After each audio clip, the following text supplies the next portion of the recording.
Hi again, Brad Jacobson, co-founder at C-Scale.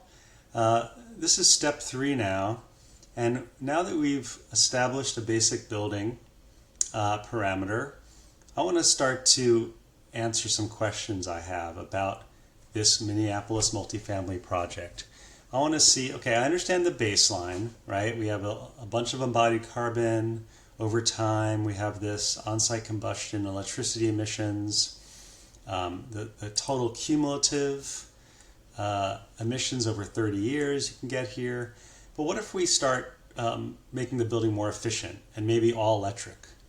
So let's create a new scenario and call it something like energy efficiency and electrification. All right, so it created a scenario. Now we're in that scenario. Nothing's changed yet, but we can look on the right side at all the different toggles and say, let's start with energy use and say, okay, fine, the scenario EUI is 50. What if we could reduce that by 50%? Right? What if we could hit a scenario EUI of 30 or even 25? We're doing really well, right? Mostly on-site combustion here, certainly a lot of heating load in Minneapolis. What if we looked at all electric? How does that look any different? Well, it looks a lot better. There's clearly a clean grid in the works in Minneapolis, especially over time. You can see it flattens out here. So we know that's really promising. Since it's all electric, what if we know on this roof, we think maybe we could fit, let's say 10,000 square feet of an array. Well, we can see that's 24% of the load. If we made the EUI even more efficient, let's say 22, let's see what percentage of the load we can actually hit. Well, now 27. Look how far we've gotten, right, with that alone. Now, that only took a few minutes. Let's see what happens. Let's duplicate this and start adding on top of this and look at how to get that big red, ugly embodied carbon load down, right? Let's rename this and maybe say plus EC or embodied carbon. Okay, great, let's save that. I want to flip to this chart and just see, whoa, look what this shows. It shows that the structure is overwhelmingly at fault here for this large embodied carbon hit. So let's look at structure. We assumed a reinforced concrete building. It's possible. What if we just made it lower carbon concrete? Okay, that had some impact. You can see here that now actually 8% lower emissions in the product stage, 8% lower actually in construction emissions too.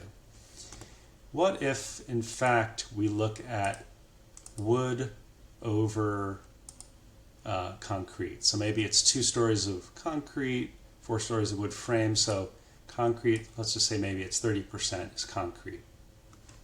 Well, now we're talking about a 41% reduction in A1 through A3 emissions, a little bit increase in A4 transportation emissions. You got to bring in the wood from somewhere, whereas concrete is all very local. Let's start, though, also looking at what if we did a responsibly sourced timber, right? You start to see what's called stored carbon below the line from sequestration from that wood. So that's nice. How are we doing this? So now interiors is actually starting to be pretty significant. Let's pop over to interiors and just at a very conceptual level say, what if we did a low carbon interiors?